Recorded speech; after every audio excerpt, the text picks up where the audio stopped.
સૌના આરાધ્ય ઈષ્ટદેવ શ્રી સ્વામિનારાયણ મહાપ્રભુજી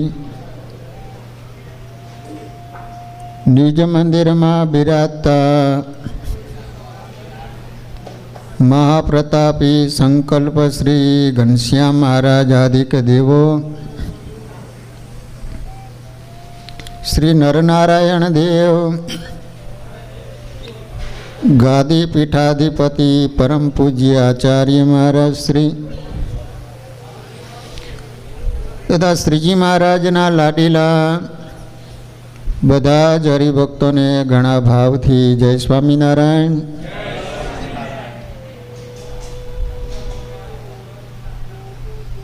વાલા ભક્તજનો, ભગવાનની અસીમ કૃપાથી ભગવાનના સાનિધ્યમાં દર રવિવારે સુંદર શ્રી હરિના દિવ્ય લીલા ચરિત્રોની કથા આપણે શ્રવણ કરી રહ્યા છીએ.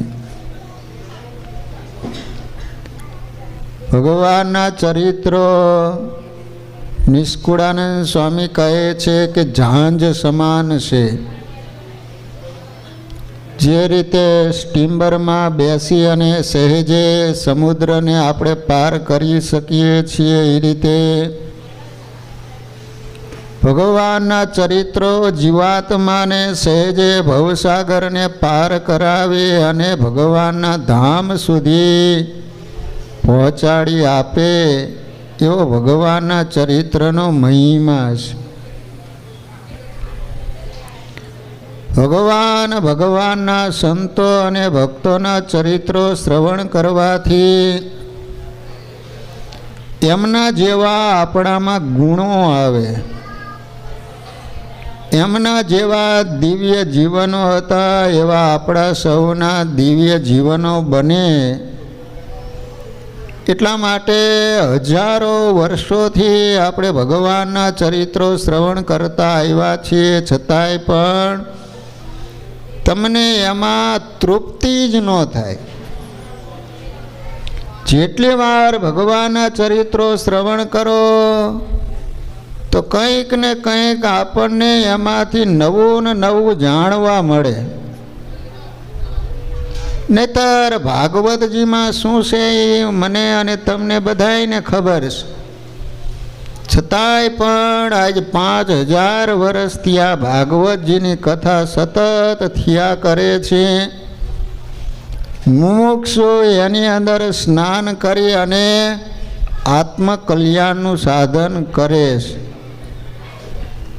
કારણ કે ભગવાનના ચરિત્રો જ એવા છે કે જે ભગવાનનો ભક્ત છે, જેને ભગવાનમાં હેત છે, એને કોઈ દિવસ ભગવાનની કથામાં કંટાળો જ ન. કથા આવે છે કે મહારાજ પરીક્ષિત રાજાને 3 દિવસ અને ચોથો દિવસ જ્યારે થયો ત્યારે પરીક્ષિત રાજાને કહે છે કે રાજન, તે આજે 3 દિવસ થયા અન્ન અને જળ લીધું નથી. જો તારે પાણી પીવું હોય, જમવું હોય તો થોડીક વાર હું કથાને વિરામ આપું. ત્યારે પરીક્ષિત રાજા કહે છે કે ગુરુદેવ, આપના મુખેથી ભગવાનના દિવ્ય મૃત એનું પાન કરવાથી મને તૃપ્તિ જ થતી નથી. લો, અને એટલા માટે સ્વામિનારાયણ ભગવાનને વિશે તમને અસાધારણ હેત છે. એનું લક્ષણ પણ એ જ બતાવ્યું કે તમે ગમે એટલા ગાવું ચાલે અને થાકી ગયા હોય, પણ જ્યાં ભગવાનના ચરિત્રોનો પ્રસંગ નીકળે તો જાણે એકેય ગાવું ચાલ્યા નથી. એવી રીતે ભગવાનની કથા અને ચરિત્રો શ્રવણ કરવા માટે સાવધાન બની જાય. તો તો આપણે સમજવાનું કે આપણને ભગવાનને વિશે અસાધારણ હેત છે. એ પર્વતભાઈ વિચાર કરો કે ગઢપુર જાય અને 7 દિવસ સુધી ભગવાનની કથા જ સાંભળ્યા કરી. મહારાજે પૂછ્યું તો મહારાજને કે મહારાજ, ભગવાનની કથા શ્રવણ કરવાથી મને તૃપ્તિ જ નથી થતી, ખાવાનું પીવાનું યાદ જ નથી આવતું. તો વાલા ભક્તજનો, આપણે દરરોજ દર રવિવારે ભગવાનના ચરિત્રો શ્રવણ કરીએ છીએ. એમાં સ્વામીએ અત્યારે અમદાવાદ દેશની અંદર જે ભગવાને ચરિત્રો કરેલા એની કથા ચાલી રહી છે. જો સ્વામિનારાયણ ભગવાને કેટલા મંદિરોની રચના કરી, 9 મંદિરો બંધાવ્યા. એની અંદર ભગવાને સ્વહસ્તે મૂર્તિઓ પધરાવી છે.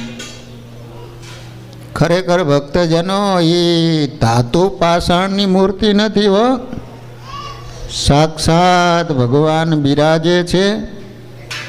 આજ પણ હજારોના સંકલ્પો પૂરા કરે છે. ભગવાનના દર્શન કરી અને અનંત જીવોના કલ્યાણ થાય છે.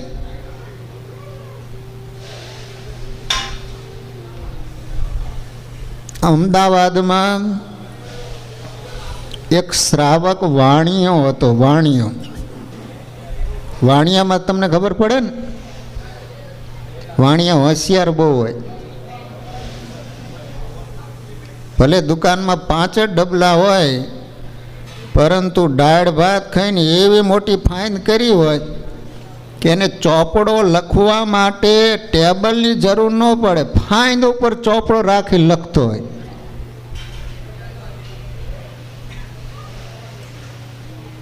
વાણિયો હોય ને, એને અગાઉ ખબર પડી જાય કે આ કામ કરાય નહીં, આ ધંધો કરાય નહીં. એમ આપણે કર્યા પછી આપણને ખબર પડે કે આ કરવા જેવું નહોતું. એમ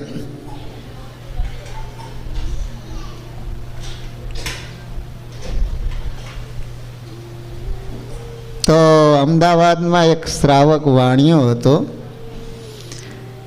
અને એને એવો વિચાર કર્યો કે હું ઘરેણા કરાવું ને આ ગામમાં બધે મંદિરે એ ઘરેણા લઈને ફરું અને જે મંદિરની મૂર્તિઓ એ ઘરેણા માગી લે એ મંદિરોને આપણે આશ્રય કરવો. કેવો સંકલ્પ કર્યો? અમદાવાદમાં કેટલા બધા મંદિર હોય કયો? કે જે મંદિર જાઉં અને મૂર્તિ મારી પાસેથી ઘરેણા માગી લે તો એનો મારે ભગત થઈ જાઉં. આ પ્રમાણે વિચાર કરી ઘરેણા લઈને બધા મંદિરે ફર્યો, પણ કોઈ મંદિરે મૂર્તિઓ બોલી નહીં. પછી ફરતો ફરતો કાલુપુરમાં જે સ્વામિનારાયણ ભગવાનનું મંદિર છે ત્યાં આવી અને શ્રી નરનારાયણ દેવની પાસે આવ્યો. ત્યારે શ્રી નરનારાયણે ઘરેણા માગી લીધા અને તેથી વાણીએ જે ઘરેણા હતા એ અર્પણ કર્યા અને પોતે સ્વામિનારાયણ ભગવાનનો ભગત બન્યો. તમે બધા અમદાવાદ ગયા છો ને? કાલુપુર નરનારાયણ દેવના દર્શન કેટલાય કર્યા?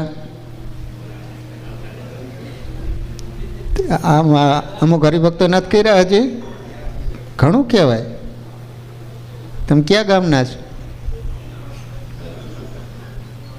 વડોદરાના? તે અમદાવાદ ગયા જ નથી તમે? હવે જાઓ ને દેશમાં તો જાયજો, કારણ કે સ્વામિનારાયણ ભગવાને આ વિશ્વમાં પ્રથમ મંદિર બંધાયું હોય તો કાલુપુરનું મંદિર બંધાયું છે. અને પોતે સ્વયં એ મૂર્તિઓને બાથમાં લઈ ભેટી અને નરનારાયણ દેવ પધરાવ્યા છે. આજે પણ હજારો હરિભક્તોના સંકલ્પો પૂરા કરે છે. અમદાવાદમાં કેટલી મૂર્તિઓ છે કુલ? હે? 2 ઘનશ્યામ મહારાજ છે. એક શિખરમાં 3 ધર્મદેવ, ભક્તિ માતા અને હરિકૃષ્ણ મહારાજ, વચમાં નરનારાયણ દેવ છે, આ બાજુ રાધાકૃષ્ણ દેવ છે. કુલ કેટલી મૂર્તિ થઈ? હે 7 થઈ. તો જે ઘનશ્યામ મહારાજ કાષ્ટની મૂર્તિ છે ને, એ ફક્ત ધ્યાન કરવા માટે જ મૂર્તિ પધરાવી હતી. આજે પણ તમે અમદાવાદ જાઓ તો ઘનશ્યામ મહારાજ જાગે અને પઢે ત્યાં સુધી સતત કોઈક ને કોઈક હરિભગત અથવા તો સંત કીર્તન બોલતા જ હોય. તમે ગમે ત્યારે જાયજો તો ઘનશ્યામ મહારાજની પાસે કોઈક ને કોઈક હરિભગત કીર્તન બોલતું જ હોય. એકદમ તમે ત્યાં જાઓ એટલે શાંતિ શાંતિ થઈ જાય. એવા ઘનશ્યામ મહારાજ બહુ પ્રતાપી છે હો. તો આ રીતે વાલા ભક્તજનો, શ્રાવક વાણિયાએ સંકલ્પ કર્યો તો શ્રી નરનારાયણ દેવે એની પાસેથી ઘરેણાં માગી લીધા અને એ વાણિયો સ્વામિનારાયણ ભગવાનનો ભગત બની ગયો. હવે બીજી એના જેવી જ વાત આવે છે કે એક મારવાડી, મારવાડી એટલે રાજસ્થાની, તો સદગ્રસ્ત ધર્માદાના 500 રૂપિયા સાથે લઈને યાત્રા કરવા નીકળેલો. તે જ્યાં જ્યાં મંદિરે દર્શન કરવા જાય ત્યાં એમ સંકલ્પ કરે, જો દેવ માગી લે તો 500 રૂપિયા ધર્માદાન આપવા. એમ કરતાં કરતાં ઘણા તીર્થોમાં ફર્યો પણ કોઈ દેવે રૂપિયા માગ્યા નહીં. એ મારવાડી અમદાવાદમાં નરનારાયણ દેવના દર્શન કરવા આપણા મંદિરમાં આવ્યો ત્યારે નરનારાયણ દેવે એની પાસે ધર્માદાના રૂપિયા માગ્યા એટલે તુરત એને દેવની આગળ 500 રૂપિયાનો ઢગલો કર્યો. એ સમયમાં તો આવી નોટિવ નહોતી, ઓલા સિક્કા આવતા હતા. તો 500 રૂપિયા એટલે કોથળો ભરાય. ત્યારે નરનારાયણ દેવે એની પાસેથી રૂપિયા માગ્યા એટલે તરત જ દેવની આગળ રૂપિયાનો ઢગલો કર્યો. ત્યારે બ્રહ્મચારીએ પૂછ્યું, કેમ આટલા બધા રૂપિયા ધર્યા? તો કહે, મારે સંકલ્પ હતો કે આ રૂપિયા જે દેવ માગે એને આપવા, તે માટે હું ઘણા મંદિરે ફર્યો પણ બાપા કોઈ રૂપિયા માગ્યા નહીં. અહીં આવ્યો ત્યારે આ દેવે માગી લીધા માટે ધર્યા. એમ શ્રીજી મહારાજે દેવમાં રહીને એનો સંકલ્પ પૂરો કર્યો. આજે પણ ભગવાન ઘણા હરિભક્તોની સાથે વાતો કરે છે અને આ રીતે સંકલ્પો પણ પૂરા કરે છે. અમારા મૂડીમાં ઘનશ્યામ મહારાજ છે, એ છગનભાઈ સોની હતા, એની પાસેથી સોનાના કડા માગી લીધા. લો, આજ પણ ઘનશ્યામ મહારાજને કાયમને માટે સોનાના કડા પહેરાવી જ રાખવામાં આવે છે, કોઈ દિવસ ઉતારવામાં નથી આવતા. બીજા બધા દાગીના ઉતારે પરંતુ જે સોનાના નક્કર જે કડા ભગવાનના પગમાં તોડા, કડાના હાથ ના કહેવાય, તોડા પગ ના કહેવાય, તોડા છે તોડા. મૂડીમાં જે હરિકૃષ્ણ મહારાજ અને રાધાકૃષ્ણ દેવનો એવો પ્રસંગ બનેલો કે મૂડીની બાજુમાં મેમકા નામનું ગામ છે. ત્યાં રામજીભાઈ એટલે ભગવાનની સાથે વાતો કરે એવા ભગવાનના મહાન ભગત, એમના દીકરીનું નામ હતું શ્યામબાઈ અને એની એક દીકરી, એનું નામ સંતોક.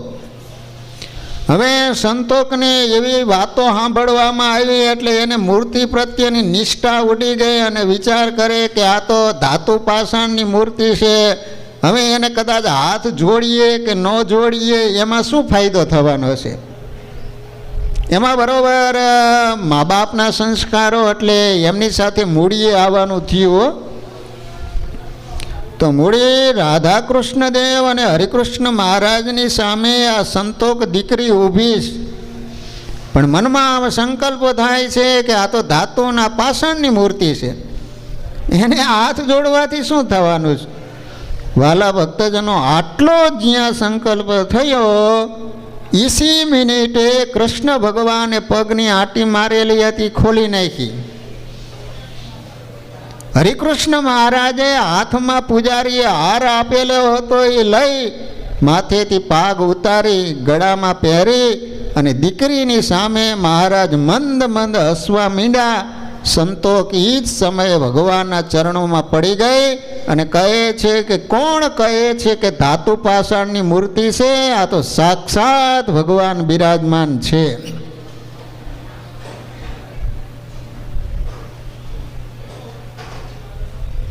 એ બ્રહ્માનંદ સ્વામી આવે ને ગોપીનાથજી મહારાજની આગળ પદ બોલે, પાતળીએ હૈરા પ્રાણ. એસી જ મિનિટે સહજાનંદ સ્વામી પ્રગટ થઈ અને બ્રહ્માનંદ સ્વામીના ગળામાં હાર પહેરાવે છે. વડતાલની અંદર હરિકૃષ્ણ મહારાજ, એમ કહેવાય છે કે અમદાવાદથી રામ પ્રતાપભાઈ દર પૂનમે હરિભક્તોને સાથે લઈને દર્શન કરવા માટે જતા. તો રામ પ્રતાપભાઈ મંદિરના પગથિયા ચડે અને એ વખતે હરિકૃષ્ણ મહારાજ સિંહાસનના પગથિયા ઉતરે અને રામ પ્રતાપભાઈના ગળામાં હાર પહેરાવતા હતા. કોણ કહે ધાતુ પાષાણની મૂર્તિ? સાક્ષાત બોલતા ચાલતા ભગવાન બિરાજે.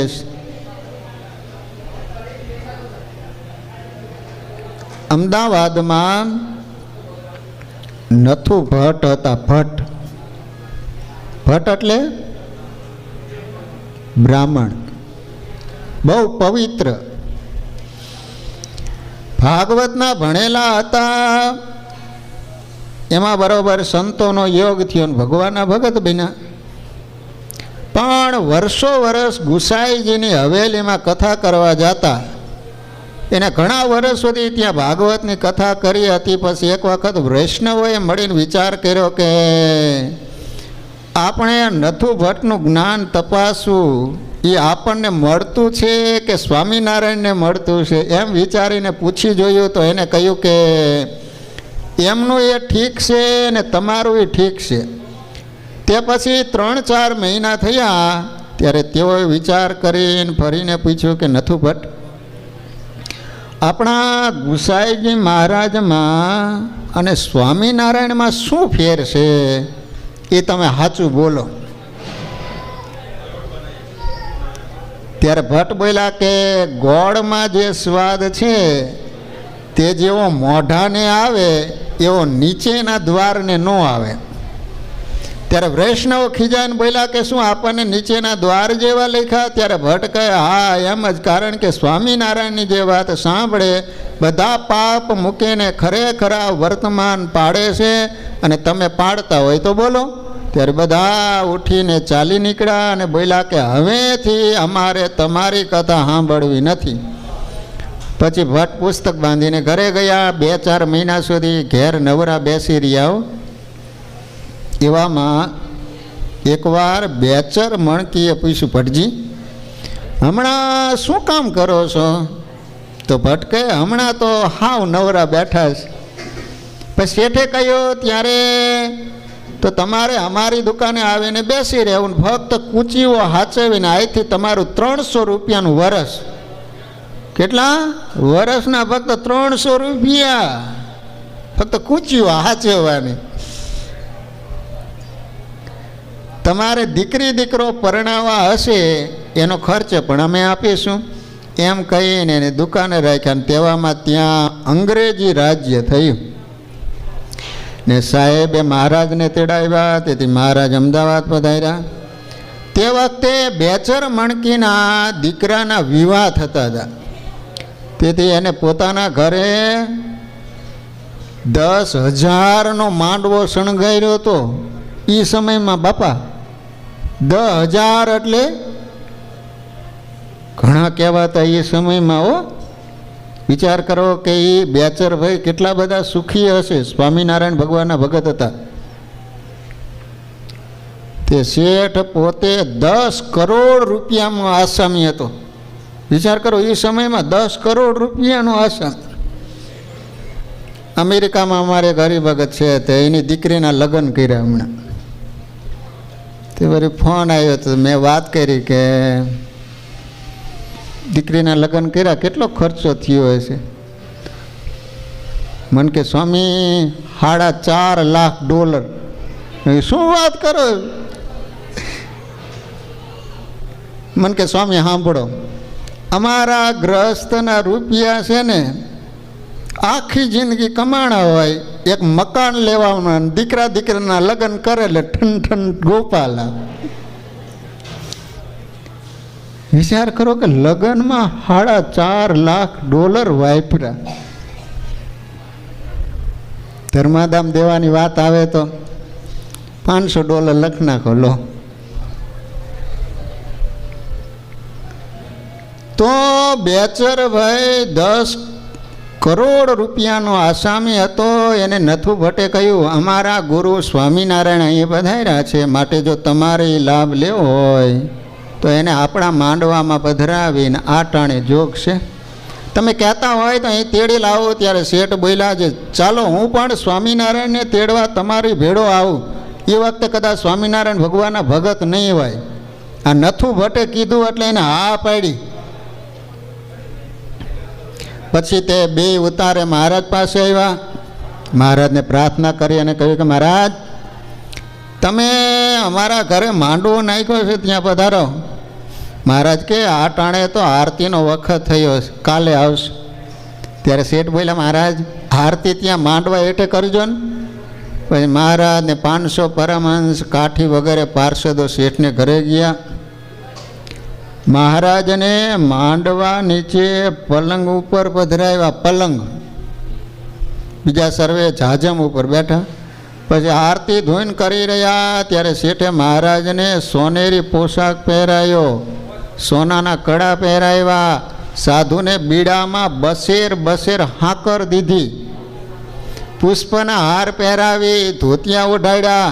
પછી બ્રહ્માનંદ સ્વામીએ શેઠને વાતો કરી, તે સાંભળીને શેઠે મહારાજ પાસેથી વર્તમાન લીધા. પછી મહારાજ સૌ સાથે ઉતારે પધાર્યા. લો બ્રહ્માનંદ સ્વામી વાતો કરીને વાતો ગળે ઉતરી ગઈ. સ્વામિનારાયણ ભગવાન પાસે કંઠી પહેરીને ભગવાનના ભગત બની ગયા. કોણ ભગવાનના ભગત બન્યા? તમને ન યાદ રહ્યું? બેચર મણકી, માણકી નહીં હો, બેચર મણકી. મણકી શું હોય ખબર નહીં, સરનેમ હશે. હવે બધી અમદાવાદની જ વાતો આવે છે. જો અમદાવાદમાં એક પ્રાણ વલ્લભ નામે બ્રાહ્મણ બહુ સારા હરિભગત થયા હતા. તે એક મહારાજનું જ ભજન કર્યા કરે. જગત બધાને અસત્ય જાણતો. પ્રાણ વલ્લભ કેવો ભગવાનના ભગત હતા? સતત મહારાજનું ભજન કર્યા કરે. સમર સમર સદગુરુ સાહેબ કો ક્યા મુખ બક બક કરતા હૈ. અમુક સંતો ભક્તો એવા થઈ ગયા કે વાલા ભક્તજનોને ભગવાન સિવાય બીજું કાંઈ બોલવું ગમે જ નહીં. સતત ભગવાનનું સ્મરણ જ કર્યા કરે. હાલતા ચાલતા, ખાતા પીતા, નાતા ધોતા સ્વામિનારાયણ સ્વામિનારાયણ બોલ્યા જ કરતા હોય. બોલમાં બોલમાં બોલમાં રે રાધા કૃષ્ણ વિના બીજો બોલમાં. સાકર શેરડીનો સ્વાદ તજીને કડવો તે લીમડો ઘોડમાં રે રાધા કૃષ્ણ વિના બીજું બોલમાં. તો પ્રાણવલ્લભ એવા ભગવાનના ભગત હતા. સતત ભગવાનનું નામ જીપા કરે, ભજન કર્યા કરે. અને જગત બધાને અસત્ય જાણતા. હવે એકવાર ગોદાવરીની યાત્રાએ ગયા. ગોદાવરી ક્યાં આવી? હે? ગોદાવરી નદી આવી નાસિકમાં. ગયા છો નાસિક? જ્યાં પંચવટી આવેલી છે, જ્યાં રામચંદ્ર પ્રભુ રહ્યા હતા ને, ત્યાં રાવણ આવીને સીતાજીનું અપહરણ કરીને લઈ ગયો હતો. શૂર્પણખા જ્યાં આવી હતી ને, નાકકાન કાપ્યા હતા, એ પણ સ્થાન છે. પંચવટી નામ શા માટે પડ્યું ખબર છે? અહીંયા 5 મોટા મોટા વડ છે, આજ પણ છે, એટલા માટે એનું નામ પંચવટી. 5 વડ હતા, ત્યાં ભગવાને કુટિયા બાંધીને રહેતા હતા. એટલે એ સ્થાનનું નામ છે પંચવટી. ત્યાં સ્વામિનારાયણ ભગવાનનું મંદિર પણ છે. તો ગોદાવરીની જાત્રાએ ગયા હતા. ભગવાનના ભક્તોએ જાત્રા કરવી. એમાં ખાસ આપણે સ્વામિનારાયણ ભગવાનના ભગત હોય તો સ્વામિનારાયણ ભગવાનના પ્રસાદીના સ્થાનો હોય ત્યાં તો ખાસ જવું જોઈએ. પછી ગોકુળ, મથુરા, અયોધ્યા કેવું સરસ મજાનું નવું મંદિર થયું છે. રામલલ્લા બિરાજે છે. તમે બધા દર્શન કર્યા છે કે બાકી છે? જાઓ તો અમે જઈજો અયોધ્યા. હવે તો પ્લેનની સુવિધા થઈ ગઈ છે. તમે 6 વાગે અમદાવાદથી બેસો એટલે 7:30 અયોધ્યા ઉતારી દેશે. 1.5 કલાક થાય છે. અમે તો અહીંયા આવ્યા પહેલાં જ દર્શન કરીને આવ્યા. ત્યાંથી પછી છપૈયામાં પણ સરસ મજાની ઉતારાની સુવિધા બહુ સારી થઈ ગઈ છે. આલેશાન 5 સ્ટાર હોટલ હોય ને એવા ઉતારા બનાવ્યા છે. તમે એક દિવસ રોકાવા માટે ગયા તો એમ થાય કે અઠવાડિયું રોકાઈ જાય એવી રહેવાની સુવિધા બનાવી છે. હો, ખાવા પીવાની તમે લીલા લહેર કરો એમ. હજી નવા ઉતારા તો બાંધકામ ચાલુ જ છે. સરસ મજાના સભા મંડપ બનાવ્યા છે.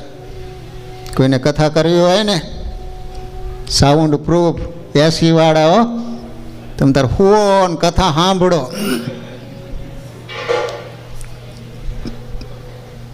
બહુ સરસ મજાની સુવિધા કરી. મોટું કિચન બનાવ્યું છે. ગમે એટલા હરિભક્તો એક સાથે 1000, 2000, 5000 માણસોને જમાડો હોય ને એક સાથે જમી લે એવા મોટા હોલ કર્યા છે. કારણ કે જરૂર હતી.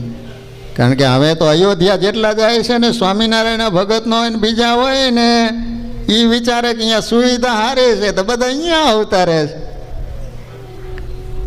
ઉતારાની વ્યવસ્થા ત્યાં અયોધ્યામાં ન થતી હોય તો બધા લોકો બસ લઈને ત્યાં આવતા રહે. ત્યાં બસ મૂકવાની સુવિધા સારી છે. પોતાની રીતે રસોડું કરો તો એ બહાર સરસ મજાની સુવિધા કરી છે. હો, તમને એ સોંપી દે, તમે તમારી રીતે રસોડું કરી લો. તો કોણ ગયો ગોદાવરીની યાત્રાએ? તમે? કોણ ગયું? તમને કાંઈ યાદ જ નથી રહેતું? તમારા બધાને મન ક્યાં કિંજલબેન દવેમાં ફરે હે?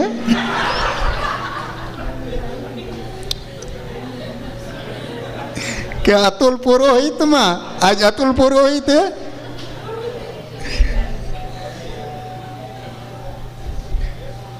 કાલ તો જબરા જલસા તમે કર્યા.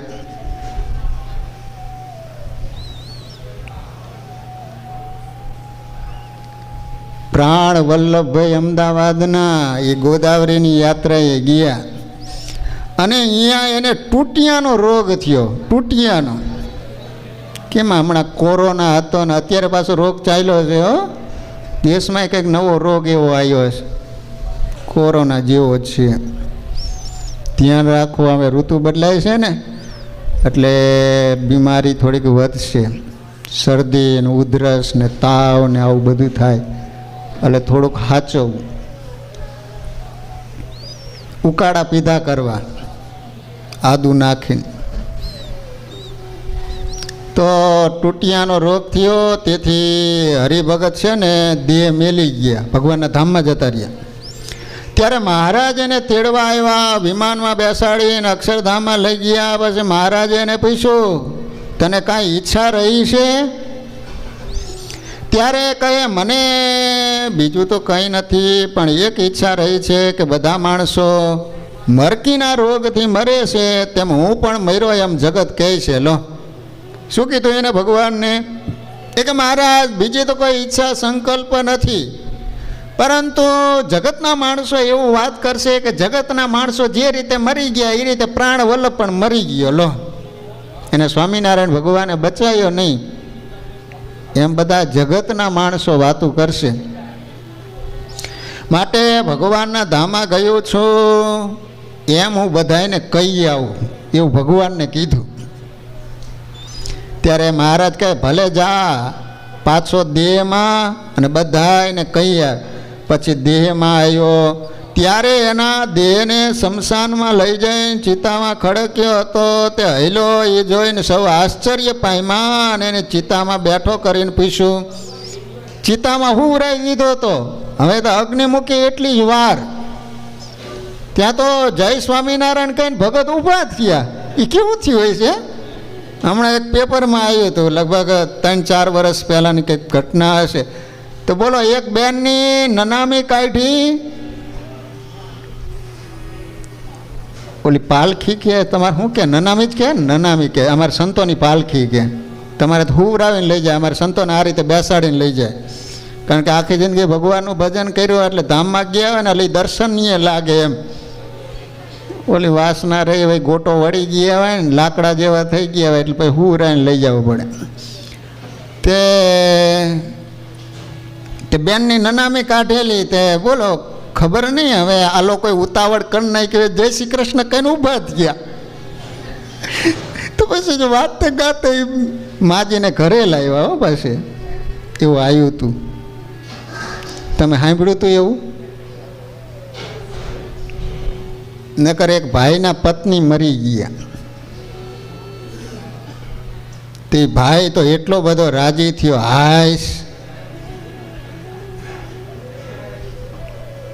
નનામી બાંધી અગ્નિ સંસ્કાર કરવા માટે જ્યાં ઘરનો દરવાજો હતો ત્યાંથી બરોબર નનામીને કાઢી એમાં ઉપર ખીલો ને એની નનામી ભરાણી. તે બેન જય શ્રી કૃષ્ણ કહીને ઊભા થયા. ગામ આખું રાજી થયો, પણ એનો ધણી કે મરી જવાનો હું હવે. બિચારો કેટલો કંટાળી ગયો છે. 6 મહિના સુધી જીવી, 6 મહિના થયા પાછી મરી ગઈ. નનામી બાંધી 4 જણાએ ઉપાડી અને જ્યાં દરવાજો આવ્યો ને તો ઓલો આગળ કહે ને પેલો ખીલો હાચવજો, હવે જો ઊભી થઈ તો હું મરી જવાનો કે. તો આ ભગત ઊભા થયા. બધાને આશ્ચર્ય થયું. ચિતામાં બેઠો કરીને પૂછ્યું કે ભાઈ તું તો મરી ગયો હતો ને? તો પ્રાણવલ્લભ કહે, હું તો સ્વામિનારાયણ ભગવાનના અક્ષરધામમાં ગયો હતો, પણ મને એમ સંકલ્પ રહ્યો છે તે તમને કહેવા સારું આવ્યો. તે શું, તો આ સમયે કાળનો જબરો વેગ વર્તે છે, તે હજારો માણસો મરી જશે, માટે તમારે જીવવું હોય તો સ્વામિનારાયણનું ભજન કરજો. ને હવે હું ધામમાં જાઉં છું, માટે તમે સૌ તાલી પાડીને ભજન કરો.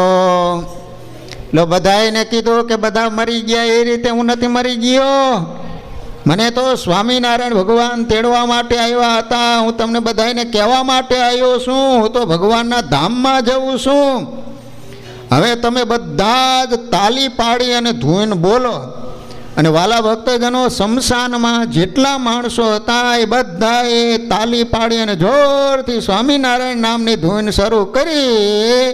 થોડીક વાર થઈ અને સ્વામિનારાયણ ભગવાન પ્રાણવલ્લભને અક્ષરધામમાં તેડી ગયા.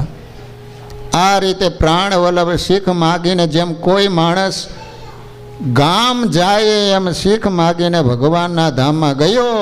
એ જોઈને લાખો માણસો આશ્ચર્ય પામ્યા. મારા જનને અંતકાળે જરૂર મારે આવું, બિરુદ મારું બદલે નહીં એમ સર્વે જનને જણાવું. કેટલાયને અક્ષરધામમાં જવું છે?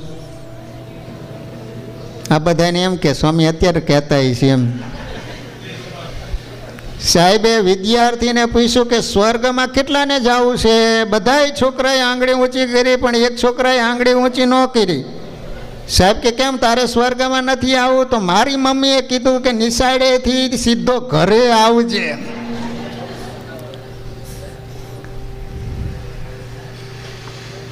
એકવાર શ્રીજી મહારાજ અમદાવાદ પધાર્યા. તે નવા વાસમાં ઉતર્યા. નવો વાસ જોયો છે તમે? હા, અમદાવાદી હશે એને ખબર હશે. ત્યાં એક દક્ષિણી બ્રાહ્મણ સુબો હતો. સુબો એને મહારાજ આવ્યાના ખબર થવાથી એને પોતાનો ગોર કેશવલાલ નામે વેદનો ભણેલો હતો. એને કહ્યું કે સ્વામિનારાયણ આ ગામમાં આવ્યા છે, વેદ ભણેલા નથી, એને તમે વેદના પ્રશ્ન પૂછીને હરાવો. કેશવલાલ નામનો એક ગોર હતા, એને તૈયાર કર્યો આ સુબાઈઓ. ત્યારે એ ગોર સારા સારા લુગડા પહેરી 5-7 માણસો ભેગા લઈ અને મહારાજની પાસે આવ્યો. ત્યારે મહારાજ એને ઢોલિયા ઉપરથી ઊભા થઈને એનું સન્માન કર્યું. વિચાર કરો, સ્વામિનારાયણ ભગવાન બ્રાહ્મણ આવ્યા એટલે એનું સન્માન કર્યું. આસન નખાવી આપ્યું, એ ઉપર બેઠો. મહારાજ પણ એની હામાં ચાકડો નખાવીને એની ઉપર બેઠા. પછી બ્રાહ્મણ બોલ્યો, અમે તમને વેદના પ્રશ્ન પૂછવા આવ્યા છે. મહારાજ કહે, અમે સંસ્કૃત વિદ્યા ભણ્યા નથી, તો પછી વેદમાં શું જાણીએ?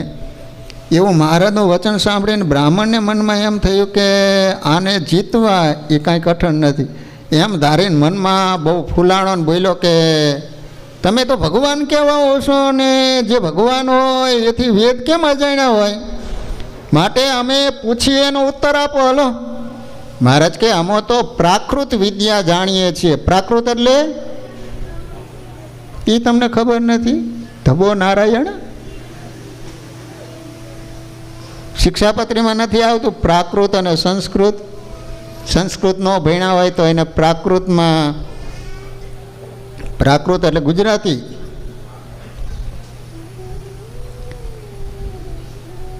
ત્યારે એ બ્રાહ્મણ કહે ભગવાન હોય એ તો સર્વ વિદ્યા જાણતા હોય, અને તમે કહો છો કે અમે વેદ ભણ્યા નથી, ત્યારે તમે ભગવાન શાના કહેવાઓ? માટે ભગવાન થવું અને વેદના ઉત્તર ન કરવા એ ચાલશે નહીં. હો, મારો ભગવાનની સામે રોફ કરવા માંડ્યો, વિચાર તો કરો. મહારાજ કે અમે તો વેદ ભણ્યા નથી, પણ પહેલો ઊભો એ ભાટનો છોકરો છે ને એ વેદ ભણ્યો છે, તે લિયો એને બોલાવીએ. એમ કહીને શરીરે કાળા અને મેલા લુગડા પહેરીને ઊભેલા ભાટના છોકરાને મહારાજે પોતાની પાસે બોલાવ્યો ને કહ્યું, છોકરા, અંગે સહિત 4 વેદ આ વિપ્રોને સંભળાય. ત્યારે છોકરો 4 વેદના મંત્રો સ્વરે સહિત શુદ્ધ રીતે બોલ્યો. તે સાંભળીને બ્રાહ્મણ બોલ્યા, અરે સ્વામિનારાયણ, તમે આ શૂદ્રને વેદ કેમ ભણાવ્યો છે? મહારાજ કે અમે તો સંસ્કૃત વિદ્યા જાણતા નથી, તો અમે એને વેદ ક્યાંથી ભણાવ્યા છે?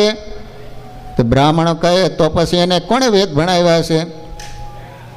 મહારાજ કે તમારા જેવા કોઈ વિદ્વાન બ્રાહ્મણે રૂપિયાના લોભે એને ભણાવ્યો હશે. એ પ્રમાણે મહારાજ બોલ્યા. એ સાંભળીને એના મનમાં થયું કે આ તો જરૂર સાક્ષાત ભગવાન છે. એમ જાણી ઊભો થઈને મહારાજ પાસે જઈ ચરણમાં માથું મૂકીને બોલ્યો કે હે મહારાજ, મને તમારો સાધુ કરીને પાસે રાખો. લો, પહેલાં હું કહેતો હતો કે તમે વેદ ન જાણતા હોય તો ભગવાન શાના કહેવો? હવે એમ કહે છે કે તમારી પાસે રાખીને મને સાધુ બનાવો. લો, તે સાંભળીને એની માં એ બાઈઓની સભામાં પ્રથમથી જ પોતાના છોકરાનો પ્રતાપ જોવા બેઠી હતી. ઉઠીને બોલી કે મહારાજ, એ મહારાજ, એ મારે એકનો એક દીકરો છે, માટે એને સાધુ કરશો માં? મહારાજ કે ભાઈ, તમે કાંઈ ફિકર કરશો નહીં, અમે એને સાધુ નહીં કરીએ. પછી બ્રાહ્મણ કહે, હે મહારાજ, જો મને સાધુ નહીં કરો ને તો મારું કલ્યાણ કેમ થાય છે? મહારાજ બોલ્યા કે આ અમારા સાધુ બેઠા છે, એની બરોબર તમારું કલ્યાણ કરીશ. સાધુ ન થાવ તો વાંધો નહીં, પરંતુ સીધા થાય જો કે. એ પ્રમાણે મહારાજે વચન આપ્યું. તેથી રાજી થઈને બ્રાહ્મણ વર્તમાન લઈને મહારાજનો આશ્રિત થયો, કંઠી બાંધીને ઘેર ગયો અને સુબા આગળ સર્વે વાત કહી. તે સાંભળીને સુબો બોલ્યો, અરે એ સ્વામિનારાયણ તો મહાજાદુ વિદ્યા જાણે છે, એની વાત કોઈથી કરી શકાતી નથી. એમ એની આસુરી બુદ્ધિથી અવગુણ લીધો, પણ ભગવાન ન ઓળખાણા. ઘણી વાર આપણને એમ થાય કેમ બધાને ભગવાનની ઓળખાણ નહીં થતી હોય, પણ પૂર્વના પાપ નડતા હોય. ભગવાન ભેગો રહે છતાંય પણ ભગવાનને ન જાણી શકે. દુર્યોધન ભગવાન ભેગો જ હતો ને, કયો જોઈ. સ્વામિનારાયણ ભગવાન વખતે એક બુઢિયો ધાધલ હતો. ભગવાન ભેગો રહેતો, ભગવાન દરરોજ એને થાળ આપતા, પણ જીવા ખાચરના ભેગી બેઠક ઉઠક થઈને એની વાતો સાંભળવા માંડ્યો. સ્વામિનારાયણ ભગવાનનો અવગુણ આવી ગયો. પછી તો જીવા ખાચરની ડેલીએ બેહવે. જે કોઈ હરિભગત દર્શન કરવા માટે ત્યાં નીકળે ને પોતાની પાસે બેહવારીને એવી ભગવાનના અવગુણની વાતો કરીને ત્યાંથી બારોબાર ઘર ભેગો કરી દે. સ્વામિનારાયણ ભગવાનને આ સમાચાર મળ્યા ત્યારે સ્વામિનારાયણ ભગવાન એટલું જ બોલ્યા કે બુઢિયો દાદલ અમારા થાળની હોમણ હાકર ખાઈ ગયો તોય એને અમારો ગુણ ન આવ્યો. લો, અમુક જીવ આસુરી હોય, એનો સ્વભાવ જાય જ નહીં. સત્સંગમાં આવી ગયો હોય ને છતાંય પણ એ આસુરીપણું ન જાય. એ તો અનેક જન્મો જ્યારે ધરે અને યોગ થાય ત્યારે એને આસુરીપણું જતું હોય છે. એકવાર શ્રીજી મહારાજ અમદાવાદમાં સભા કરીને બેઠા હતા. એ વખતે દેહે કરીને અતિ મોટા અને ઉન્મત એવા બે ખાખી આવીને મહારાજની પાસે બેઠા. તેમાં એકના હાથમાં તો હામાં લોઢાથી જડેલા એવા કાળિયાર મૃગના શિંગડા હતા. શેના શિંગડા હતા? મૃગ જોયા છે ને તમે? સસલાને શિંગડા હોય ન હોય? તે બોલ્યો કે અરે महंतजी, ये जीवन मुक्ता को क्या करेंगे? त्यार बीजो कहे इनको ले चलो. एम परस्पर बोलता था. तेवामां ए सभामांथी एक साधु एनी पासे आव्या. एना बे हाथ जाली पोते समाधि करी गया એટલે ખાખીના હાથ બહુ જ ભીસાવા લાગ્યા.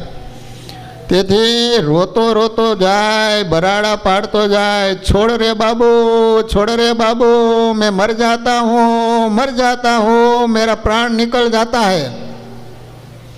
ने बीजा इसका हाथ छोड़ाई दे, हाथ छोड़ाई दे.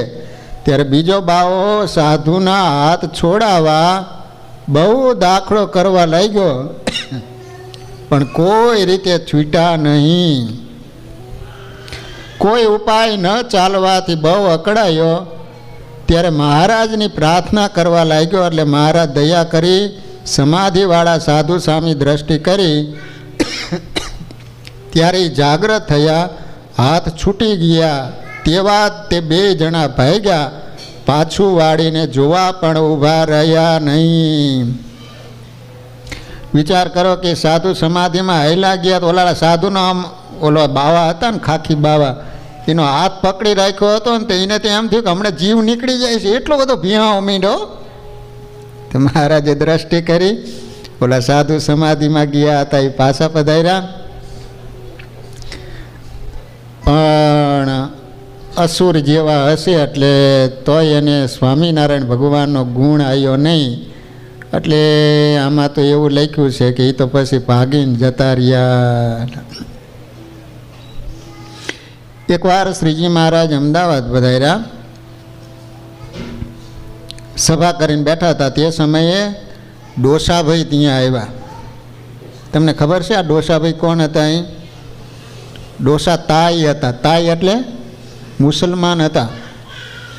મહારાજના દર્શન કરીને સભામાં બેઠા. એના સામું મહારાજે જોયું, ત્યાંને સમાધિ થઈને અક્ષરધામમાં ગયો. પછી 2 કલાકે એને મહારાજે જમાડ્યો. લો, જમાડ્યો નહીં, જગાડ્યો. એ વખતે તો રોકડું હતું, પણ આધારાનંદ સ્વામીએ વાતોમાં એવું લખ્યું છે કે હવે પછી કોઈ સમાધિ કરાવશે નહીં, અને સમાધિ કરાવે તો પાખંડ સમજો. નકર એક સાધુ હતા, કોઈ હરિભગત આવીને પૂછે કે મારા બાપા ક્યાં ગયા છે? થોડીક વાર આંખો બંધ કરી, તારા બાપા અક્ષરધામમાં ગયા. બીજો કોઈક આવીને પૂછે પાછો આમાં આંખું ડોળા બોળા ચડાવી અને કહે કે તારા બાપા તો ગોલોકધામમાં ગયા. એમાં બરોબર એક કોલેજિયન છોકરો સભામાં બેઠેલો. સ્વામી પાસે આવીને કે સ્વામી મારા બાપા ક્યાં ધામમાં ગયા? કે તારા બાપા તો ગોલક ધામમાં ગયા છે. તો કે મારે મારા બાપાનું કામ છે એને બોલાવો ને. એ કે હું શું તારા બાપના બાપ આવે તો તારા બાપો ન આવે એમ. તો ઓલો જુવાનિયો સ્વામીને કે સ્વામી હું બોલાવો ને મારા બાપા આવે તો? મેં નો કીધું તું શું તો તારી હાથ પેટી બોલાવે તો ન આવે એમ. એના બાપા સભામાં જ બેઠેલા. બાપાને કે બાપા અહીંયા આવો જોઈએ. અને બાપાએ જોડું હાથમાં લીધું. સ્વામી આ ઢોંગ મૂકવા છે કે નાખવું એક? સ્વામીની સમાધિ ક્યાંય જતી રહી.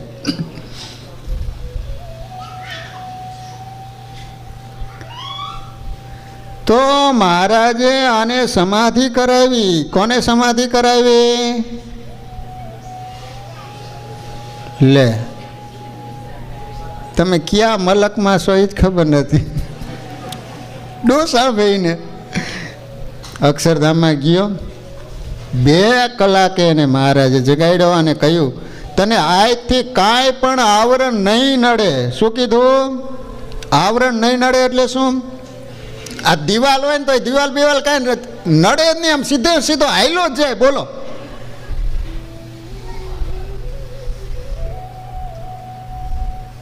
ચોર લોકોને આવું મળી જાય તો મહારાજ કહે છે કે ડોસાભાઈ હવે તમને આજથી કોઈ પણ આવરણ નહીં નડે અને તું અમારું ભજન કર્યા કરજે. ભાઈ ડોસાભાઈ હંમેશા મંદિરમાં આવતા, દેવ આચાર્ય સંત હરિભક્તોના દર્શન કરી સભામાં બેસીને ભજન કરતા. વિચાર કરો, મુસલમાન હતા હો, અખંડ સ્વામિનારાયણ ભગવાનનું ભજન કરતા હતા. એક દિવસ એનો બાપ આવીને એના ઘરે લઈ ગયો. મેળા માથે થાંભલા સાથે બાંધી ઘરને તાળું દઈને પોતપોતાના કામે વળગી ગયા. હવે આ તો મુસલમાન અને હિન્દુના ભગવાનનું ભજન કરે એટલે ગમે. એનો બાપ પરાણે ઘરે લઈ ગયો. થાંભલો હતો ને ઘરમાં એની હારે બાંધી દીધો દોરડાથી અને દરવાજો બંધ કરીને લોક મારી દીધું. પછી તેનો બાપો કામે વળગી ગયો. એ વખતે ડોસોભાઈ ત્યાંથી છતે દેહે નીકળી અને સુરત મંદિરે પહોંચ્યા. વિચાર કરો, અમદાવાદમાં ઘરે બાંધ્યો હતો અને સીધા નીકળ્યા ક્યાં? સુરત મંદિરમાં. ઠાકોરજી સંતોના દર્શન કરી સભામાં બેઠા. પછી ઘણા દિવસે એના બાપને ખબર થવાથી સુરત જઈને અમદાવાદ તેડી લાવ્યો એનો બાપો. પછી ડોસોભાઈ ઘેર રહે અને હંમેશા મંદિરમાં આવે. એમ કરતાં એક દિવસ સભામાં આવીને બોલ્યા કે વડતાલ, ધોલેરા, ગઢડા, જુનાગઢ, ભુજ, મૂડી, ધોળકા તથા જેતલપુર એ બધાય મંદિરે ઠાકોરજીના દર્શન કરીને આજ આવ્યો છું. શું કીધું? અહીંયા ગયા નહોતા તોય શું કીધું? આટલા મંદિરે હું આજ દર્શન કરીને આવ્યો છું. અને મંદિરે આવા શણગાર ઠાકોરજીને ધરાવ્યા છે એ સાંભળીને સભામાં સર્વે આશ્ચર્ય પામ્યા. વળી એક દિવસ એ ડોસાભાઈએ પોતાના ઘરે પોતાના બાપને નાતીલાને તેડાવીને કહ્યું કે તમે મને જ્યાં દાટો ત્યાંથી હું નીકળી આવું. ત્યારે એના બાપે અને નાતીલાએ મળીને એને ઘોર વાડામાં મોટી 2 માથોડા ઘોર ખોદી ફરતી ઈંટો ચણાવી એને ચૂનો દેવરાવી માહી ડોસાભાઈને હુવરાયો. 2 માથા એવડો ખાડો કરાયો. પછી ઈંટોથી ચણાયો અને ડોસાભાઈને હુવરાવ્યા. માથે મોટી પાઇટો ઢકાવી એને ચૂને ચોડાવી. પછી ખાડા પાસે 2 જણાને ચોકી કરવા રાખી અને બધાય ઘરે આવ્યા. ત્યાં એ ડોસાભાઈ એની પહેલાં ઘેર આવેલા હતા. તે બોલ્યા કે તમે દાખલો તો બહુ કર્યો પણ હું તો તમારી પહેલાં ક્યારનો અહીં આવ્યો છું. લો ઘરે આવ્યા હતા તો આશ્રમમાં બેઠા બેઠા સ્વામિનારાયણ સ્વામિનારાયણ ભજન કરે. ડોસાભાઈ કે તમે આવ્યો પહેલાં ક્યારનો અહીંયા બેઠો છું. લો તે સાંભળીને સૌ આશ્ચર્ય પામ્યા. પછી એનો બાપ એને કાંઈ કહે નહીં. તે તો હંમેશા ઘેર રોટલા જમી મંદિરે જઈને ભજન કર્યા કરે. એમ કરતા એક દિવસે શ્રીજીની ઈચ્છા એ કરીને ક્યાં ગયા હતા ખબર છે? ઠેઠ બદ્રિકાશ્રમમાં જઈએ એવા. પછી એના બાપે એને બહુ ગોઈતા પણ હાથ આવ્યા નહીં. ત્યારે વડતાલ ગોપાળાનંદ સ્વામી પાસે ગયા ને કહ્યું કે સ્વામી, એ સ્વામી, અમારો ડોસો દેખાતો નથી, મરી ગયો હશે કે શું? સ્વામી કે એ તો બદ્રિકાશ્રમમાં દર્શન કરવા માટે ગયા છે, હમણાં નહીં આવે. એમ શ્રીજી મહારાજના પ્રતાપથી ઘણા સત્સંગમાં એવી સિદ્ધિને પામે છે. વિચાર તો કરો કે ભગવાનનું ભજન કરવાથી કેવી સિદ્ધિ પ્રાપ્ત થાય છે.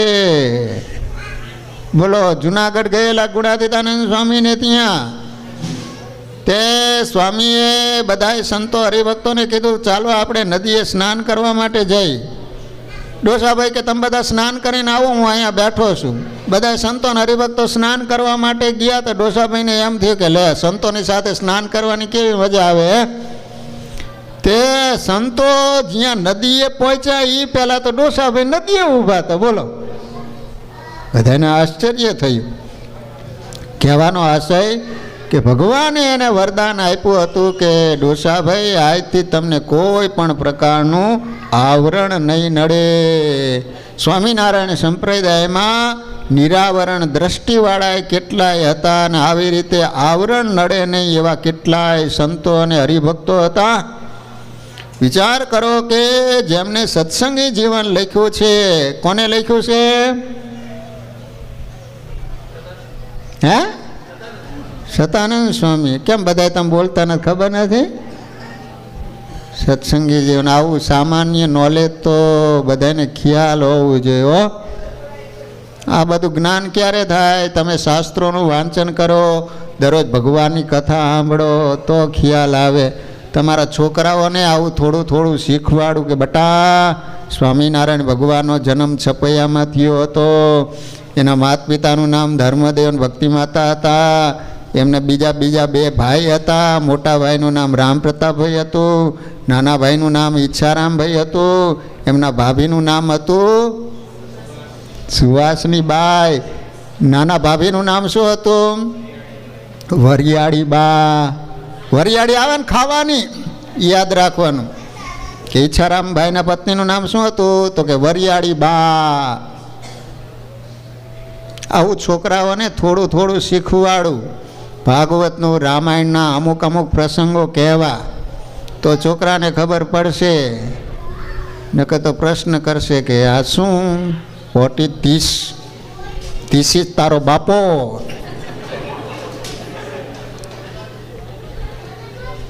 એક સમયે શ્રીજી મહારાજ અમદાવાદ પધાર્યા. પિયુષલાલ, અમદાવાદ કેદી જવું છે તમારે? મારી હારે હાલો ને તારે. 4 નવેમ્બર ટિકિટ કરાવી છે. હા,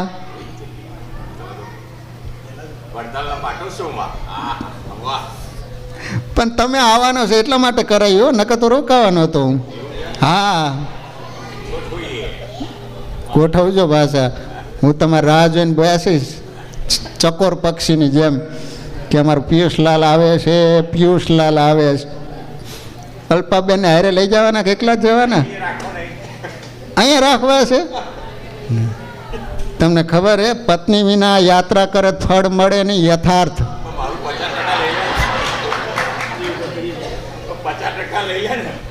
એ વાત હજી 50%. બોલો, તમારે લગ્ન કરવાથી ફાયદો શું કયો જોઈએ? જે કાંઈ કરો એમાંથી અડધું ફળ તો એ લઈ જાય. પાછા એ કરે એમાં આપણને તમને કાંઈ લાભ નહીં. વિચાર કરો, એ પાપ કરે એમાં તમને અડધો ફાયદો થાય હો. પાપ કરે તો અડધો તમને મળે, પુણ્ય કરે એ એકલું જ બહેનોનું. બોલો, આ મારું હારું આવું કોને ગોઠવું? એને તો ભડાકે જ દેવો જોઈએ ને. તો શ્રીજી મહારાજ અમદાવાદ પધાર્યા. એ વખતે એક મારવાડી આવ્યો. મારવાડી મહારાજને પગે લાગીને બોલ્યો કે મહારાજ, હું ભૂખે મરું છું.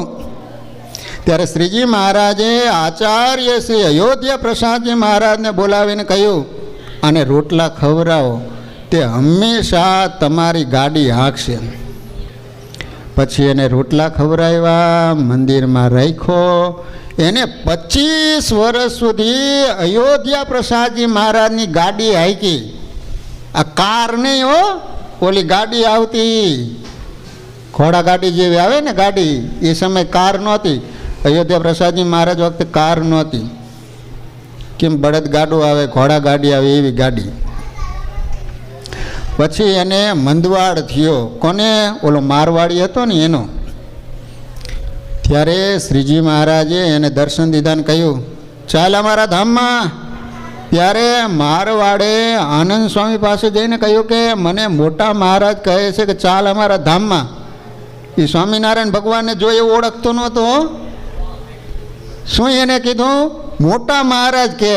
અયોધ્યા પ્રસાદજી મહારાજ નાના મહારાજ, ઓલા મોટા મહારાજ, સ્વામિનારાયણ ભગવાન મોટા મહારાજ. આનંદ સ્વામીને જઈને વાત કરી કે મોટા મહારાજ મને એમ કહે છે કે ચાલ અમારા ધામમાં. ત્યારે આનંદ સ્વામી કે જા, એ તારા તો મોટા ભાગ કહેવાય, સ્વામિનારાયણ ભગવાન તને તેડવા માટે આવ્યા હો. ત્યારે પોતાના આસને પાછો આવ્યો અને તરત વાલા ભક્તજનો દેહ મૂકી દીધો અને સ્વામિનારાયણ ભગવાન એને ધામમાં તેડી ગયા. 25 વર્ષ સુધી અયોધ્યા પ્રસાદજી મહારાજની ગાડી હાંકી. બીજું કાંઈ બિચારો જાણતો નહોતો, સાવ ગરીબ હતો, પરંતુ સ્વામિનારાયણ ભગવાન એને ધામમાં તેડી ગયા. આ સત્સંગનો પ્રતાપ છે. સ્વામિનારાયણ ભગવાન કે આ સત્સંગમાં માણસોના તો કલ્યાણ થાય છે, પરંતુ પશુઓના પણ કલ્યાણ થાય છે. એવો દિવ્ય સત્સંગ વાલા ભક્તજનો આપણને મળ્યો છે. એટલા માટે આપણે બધા જ ફાવી ગયા છીએ. જીવો ત્યાં સુધી મુરાદથી જીવો અને શરીર છોડો ત્યારે સ્વયં સ્વામિનારાયણ ભગવાન તેડવા માટે આવે. કેટલી મોટી વાત કહેવાય. 2 હાથમાં લાડુ છે. લો, જીવો ત્યાં સુધી લાડવા ખાઓ, મરો ત્યારે ભગવાન ધામમાં તેડી જાય. તો વાલા ભક્તજનો, આવા દયાળુ સ્વામિનારાયણ ભગવાનની મને અને તમને ઓળખાણ થઈ છે. એટલે વાલા ભક્તજનો, એ ભગવાનના પ્રતાપે આજે આપણે સૌ સુખી છીએ. અને આજે વિદેશની ધરતી ઉપર રહેવા છતાંય પણ ભગવાનના સાનિધ્યમાં બેસી દર રવિવારે સુંદર એવા ભગવાનના ચરિત્રોની કથા શ્રવણ કરીએ છીએ. ભગવાનનો વિશેષ મહિમા સમજાય, આપણા સૌનું ભગવદ પરાયણ જીવન બને.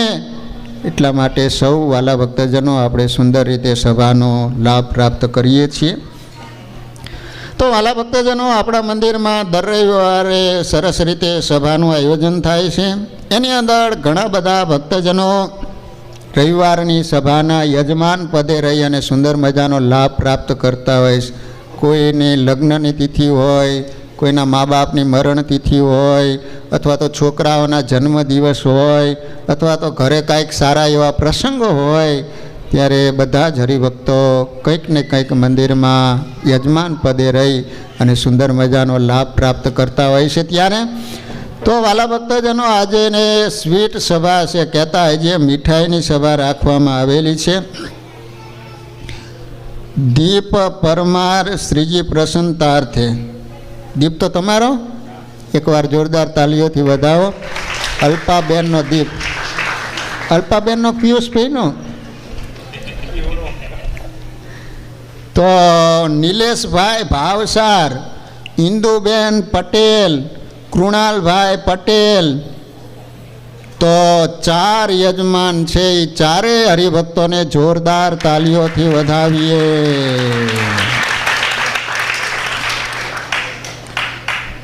હવે વાલા ભક્તજનો, રેગ્યુલર સભાના યજમાન છે રાકેશભાઈ ચૌધરી, પ્રેસિડન્ટ. એકવાર જોરદાર તાલીઓથી વધાવીએ. પછી રસિકભાઈ એસ પટેલ, દાદાના શ્રાદ્ધ નિમિત્તે. મેઘાબેન પટેલ શ્રીજી પ્રસન્નતાર્થે, રવિભાઈ પટેલ શ્રીજી પ્રસન્નતાર્થે. આ હરિભક્તોને પણ જોરદાર તાલીઓથી વધાવીએ. ભગવાનના ચરણોમાં પ્રાર્થના કરીએ કે મહારાજ આ પરિવારનું આરોગ્ય સારું રાખે, એમના જે કાંઈ સંકલ્પ હોય એ ભગવાન પૂરા કરે, એવી ભગવાનના ચરણોમાં પ્રાર્થના. વાલા ભક્તજનો, દર શનિવારે અલગ અલગ ઘરે સભા ચાલુ જ છે. આ શનિવારે જીગરભાઈને ત્યાં સરસ રીતે સભાનું આયોજન થયું. વાલા ભક્તજનો, આવતી શનિવારની સભા પ્રકાશભાઈ પટેલ બ્રમ્પટન, શું કહેવાય, બ્રમ્પટન કહેવાય ને, બ્રમ્પટન. તો પ્રકાશભાઈ પટેલને ત્યાં શનિવારની ઘર સભા રાખવામાં આવેલી છે. આવેલા છે પ્રકાશભાઈ પટેલ? નથી આવ્યા ને? સવારે વાત કરી હતી. તો વાલા ભક્તજનો, તો પ્રકાશભાઈ પટેલને ત્યાં આવતી સભા શનિવારની, અને બરાબર પવિત્ર એકાદશીનો દિવસ છે અને ફરાળ રાખવામાં આવેલું છે. એટલે ભાઈઓ બહેનો બધાય એ વિસ્તારમાં રહેતા હોય તો ચોક્કસ એકાદશીના દિવસે વિશેષ ભગવાનનું ભજન થશે, કથા વાર્તાનો પણ લાભ પ્રાપ્ત થશે. બીજું વાલા ભક્તજનો, આવતા રવિવારે સડબરીમાં વિપુલભાઈને પણ ત્યાં સભા રાખવામાં આવેલી છે. અહીં મંદિરમાં તો સભા છે જ, અહીંયા રેગ્યુલર આપણી સભા ચાલુ જ રહેવાની. ખાસ ત્યાં સત્સંગનો સમુદાય હોવાને કારણે દેશમાં જતાં પહેલાં એમને કહ્યું હતું કે એક સભા કરજો. એટલે વાલા ભક્તજનો, શનિવારે એમને લાભ ન મળી શક્યો, એટલે પછી રવિવારના દિવસે એટલા માટે સત્સંગ સભાનું આયોજન કરવામાં આવેલું છે. અહીંથી પણ કોઈ પણ હરિભક્તોને આવવાની ઈચ્છા હોય તો તમે નામ લખાવી દેજો, તો એ પ્રમાણે આપણે ગાડી લઈને જઈશું.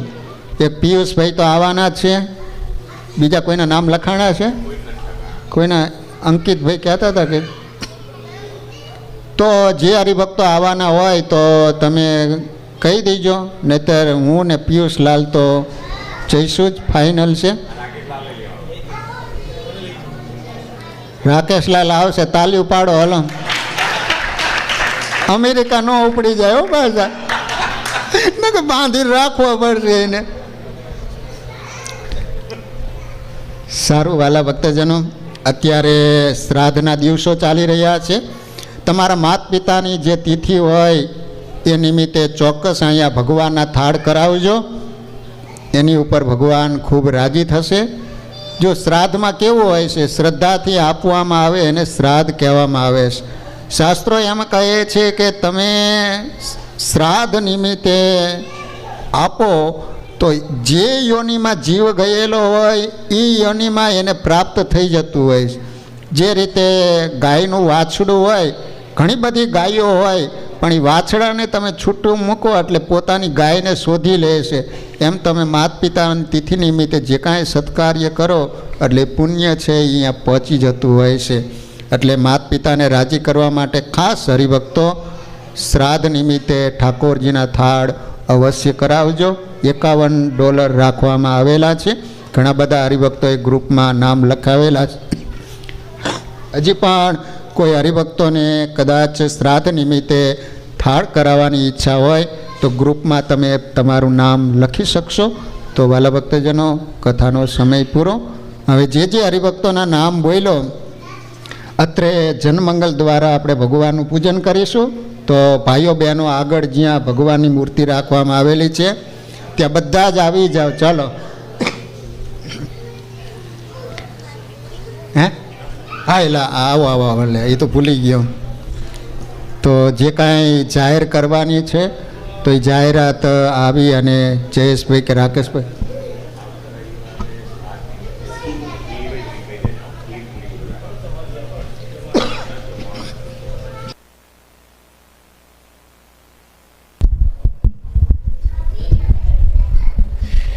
ઈષ્ટદેવ સ્વામિનારાયણ ભગવાન, નરનારાયણ દેવ, રાધાકૃષ્ણ દેવ, વિઘ્ન વિનાયક દેવ, કષ્ટભંજન દેવના સાનિધ્યમાં ઉપસ્થિત પૂજ્ય વિશ્વ વિહારીદાસજી સ્વામી અને સમગ્ર સત્સંગ સમાજને મારા જય સ્વામિનારાયણ.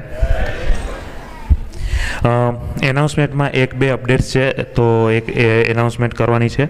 તો સૌથી પહેલાં જે રીતે સ્વામી અત્યારે વાત કરી કે શ્રાદ્ધ ચાલે છે, તો જેને શ્રાદ્ધ નિમિત્તે આપણા વોટ્સઅપ ગ્રુપની અંદર હરિભગતનું નામ અને કઈ તિથિના હોય છે, જેથી કરીને સ્વામી કે ભગત મંદિરમાં જ્યારે ભગવાનનો થાળ કરે તો સંકલ્પ કરી શકે એ તારીખે. એના માટે આપણે વોટ્સઅપ ગ્રુપમાં અત્યારે ઓપન રાખેલું છે. તો જેને શ્રાદ્ધમાં તિથિ લખાવી હોય તો અત્યારે ઓફિસમાં પણ લખાવી શકે છે, અને આપણા વોટ્સઅપ ગ્રુપમાં મેસેજ મૂકી દેજો અથવા મને પર્સનલ મૂકશો તો બી ચાલશે. તો જેને શ્રાદ્ધ નિમિત્તે લખાવવાની હોય તિથિ એ લખાવી શકે છે. બીજી વસ્તુ, જે હરિભક્તો શ્રાદ્ધ નિમિત્તે થાળ લખાવે છે એ હરિભક્તોને આવતા સન્ડે સભા બાદ મંદિરમાંથી આપણે દર વખતે જે રીતે જે શ્રાદ્ધ લખાવતા હોય એમને પ્રસાદી આપતા હોઈએ છીએ. તો આવતા સન્ડે આપણે પિયુષભાઈએ તૈયારી કરેલી જ છે. તો આવતા સન્ડે એ બધા હરિભક્તોને વિનંતી કે મંદિરમાંથી એમની પ્રસાદી પણ લઈ જાય. સભા પછી તમને મંદિરમાંથી એની પ્રસાદી મળશે. ડિટેલ શું છે તો પિયુષભાઈને ખબર છે, તો એ તમને કહેશે. ત્યારબાદ મને આ વીકમાં અને થોડાક સમયથી ક્વેરી આવેલી કે ઘણા બધા હરિભક્તોને ખબર નથી કે સ્વીટ સભા અને રેગ્યુલર સભા એ બે સેપરેટ શું છે. તો સ્વીટ સભા એ બેઝિકલી જો કોઈ હરિભક્તોને સ્વીટ સભા કોઈ ખાસ પ્રસંગ નિમિત્તે કે કોઈ અવસર લખાવવાની હોય તો એટલીસ્ટ અમને 2 વીક પહેલાં તમે કહી દો તો અમે લોકો એ પ્રમાણે સ્વીટ પ્રિપેરેશન કરી શકીએ છીએ. પ્લસ જો તમે 2 વીક પહેલાં કહો તો ટ્રાય કરીએ છીએ કે તમને જે સ્વીટ જોઈતી હોય ને સ્વીટ મેનુમાં એડ કરી દઈએ, અને મેનુને એ રીતે ઓલ્ટર કરી શકાય. તો સ્વીટ સભાના બેઝિકલી $501 હોય છે અને રેગ્યુલર સભાના $151 સેવા હોય છે. તો જે કોઈ હરિભક્તોને સ્વીટ સભા લખાવી તો ખાલી એટલી વિનંતી કે ટ્રાય કરજો કે એટલીસ્ટ 2 વીક પહેલાં અમને તમે કહો તો અમે એ પ્રમાણે સગવડ કરી શકીએ, અને એનો સેવાની અમાઉન્ટ થોડીક ડિફરન્ટ છે. અને ત્રીજી એક વસ્તુ એવી છે, તુલસી વિવાહ. સો આઈ થિંક 1-2 મહિના જેવું બાકી રહ્યું છે આપણે તુલસી વિવાહને. તો તુલસી વિવાહ જે આપણે એ વખતે ડિક્લેર કર્યું હતું લાસ્ટ તુલસી વિવાહમાં, એ જ રીતે 16 નવેમ્બર શનિવારના દિવસે તુલસી વિવાહ છે. તો જે બધા હરિભક્તોને વિનંતી કે એની ડેટ નોટ કરી રાખે. યજમાન વૃંદા માતાના યજમાન અને લાલજી મહારાજના યજમાન બંને યજમાનોએ પણ કીધું છે કે સભામાં એનાઉન્સમેન્ટ કરીને એકવાર રિમાઇન્ડરે કરાવી દઈએ. અને મંદિર આપણે પ્લેસ અને ડેટ બંને ફાઇનલ થઈ ગયેલું છે. પ્લેસ આપણે બ્રેમ્પટનમાં ભવાની શંકર મંદિર, જે આજથી 2 વર્ષ પહેલાં આપણે લાસ્ટ યર જ્યાં આપણે રાખ્યા હતા તુલસી વિવાહ, એ જ જગ્યાએ છે. અને 16 નવેમ્બર સેટરડેના દિવસે તારીખ ફાઇનલ છે. તો એની પણ નોંધ લેવા બધાને વિનંતી. ત્રીજી એક અપડેટ છે, મોટી અપડેટ છે. તો હું રાકેશભાઈને વિનંતી કરીશ કે એની અપડેટની જાણકારી તમે રાકેશભાઈ જ આપે. જય સ્વામિનારાયણ. સર્વાવતારી સર્વોપરી ઈષ્ટદેવ મહાપ્રતાપ શ્રી ઘનશ્યામ મહારાજ, નરનારાયણ દેવ, આદિક દેવ, પરમ પૂજ્ય વિશ્વ સ્વામી, સર્વે હરિભક્તોને ઘણા ભાવથી જય શ્રી સ્વામિનારાયણ. જય શ્રી મોટાભાગનું અનાઉન્સમેન્ટ કર્યું. હું ખાસ મોટી અનાઉન્સમેન્ટમાં તો એવું હતું, ઘણાએ વર્ષોથી આપણું મંદિર પ્રયત્ન કરતું હતું કે આપણા મંદિરને અહીંની જે ઓન્ટેરિયો રજિસ્ટ્રાર હોય એમાં હિન્દુ રિલિજિયસ બોડીમાં આપણું મંદિર એડ થાય. જો મંદિર એડ થાય તો આપણને બધા રાઇટ્સ મળે. આજે ઘણી વખત આપણા મંદિરે લગ્ન કોઈના હોય તો અહીંયા આપણે સર્ટિફિકેટ ના આપી શકીએ કે એ લગ્ન કર્યા અને એ લગ્ન વેલિડ ગણાય અને એ સીધું મેરેજ રજિસ્ટરમાં ફોર્મ જાય તો એને મેરેજ સર્ટિફિકેટ મળે. એના માટે આપણું મંદિર પહેલાં રજિસ્ટર હોવું જોઈએ. સો એ ઘણા વર્ષોથી પ્રોસેસ ચાલતી હતી. એમાં છેલ્લા હવે આપણને એ સર્ટિફિકેટ મળી ગયું છે. સો આપણા જોડે ઘનશ્યામ મહારાજનો ખૂબ ખૂબ આપણા પર રાજીપો કે મંદિર આનાથી ફાયદો, ઘણો બધો ફાયદો છે. આ સર્ટિફિકેટ મળવા માટે ખાસ તો એક તો જેનો મુખ્ય પરિશ્રમ છે એ જન્મેશ વૈદ્ય, આપણો વકીલ, કે એને ખૂબ મહેનત કરીને આપણને આ બધું ફોર્મ ભરવાના, ₹1 ચાર્જ કર્યા વગર આ બધું ફોલોઅપ લેવાનું, ફોર્મ ભરવાના, વારે ઘડીએ જવાબ આપવાના, ત્યાં મોકલવાનું કરવાનું, અને એને આ પૂરું કરી દીધું. બીજું વિરલભાઈનો, કે વિરલભાઈએ કારણ કે એમના નોલેજ છે આનું કે ભાઈ કેવી રીતે લગ્ન થાય, કે શું ડોક્યુમેન્ટ જોઈએ, કે શું બતાવવાનું શું નહીં. તો વિરલભાઈનો બી જન્મેશ જોડે રહીને વિરલભાઈને બધું જે જોઈતું હતું મંદિર તરફથી એ બધું મોકલી આપીને એ બધું ક્લિયર કરીને છેલ્લા આપણને સર્ટિફિકેટ અપાઈ દીધું. વિરલભાઈને આપણે મંદિર રજિસ્ટર થઈ ગયું, એટલે મંદિર જોડે મેરેજ રજિસ્ટર હોય. હવે સો મંદિરે કોઈના બી લગ્ન થાય આપણા મંદિરે, તો આપણા મંદિરનું કોઈ ઓળખીતું હોય, આપણું હરિભગત હોય, તમારા કોઈ ઓળખીતા હોય, અને એના ત્યાં લગ્ન થાય અને એના સર્ટિફિકેટ જોઈતું હોય તો એ મંદિર આપણા જો મંદિરે આવે, એ ભગવાન આગળ વિધિ આપણે જે નાની મોટી હોય એ કરાવે તો આપણે એને સર્ટિફિકેટ આપી શકીએ. જો એ વિરલભાઈ જોડે લગ્ન કરાવે, કારણ કે મંદિર રજીસ્ટર થઈ ગયું, પણ મંદિરને એક પ્રીસ્ટ જોઈએ, એક ઓફિસર જોવે કે જે બિહાફ ઓફ મંદિર એને પરફોર્મ કરે. જે લગ્ન થયા તો એમાં એ સાઇન કરે, એ સાઇન જ એની વેલિડ કહેવાય. એવો એક ઓફિસર આપણે અપોઇન્ટ કરવો પડે. સો એ ઓફિસર આપણે વિરલભાઈને અપોઇન્ટ કર્યા છે. વિરલભાઈને એટલે કર્યા છે, વિરલભાઈને આ કરવા મદદ કરી એટલે નથી કર્યા. વિરલભાઈને એટલે કર્યા છે કે છેલ્લા 16 વર્ષથી આ મંદિર સાથે ડે 1થી જોડાયેલા છે. આ મંદિરની જ્યારે જો જરૂર હોય મંદિરની સેવાની, બીજા એમને બહારની સેવા કોઈ આવેલી હોય કે જવાનું હોય પૂજામાં, તો મંદિર પહેલું પછી બહારનું. રવિવારે કોઈની લગભગ એરાય લેતા નહીં. એમને કોઈ પૂજા કરવા બોલાવો તો રવિવાર કોઈનું નહીં લેતા.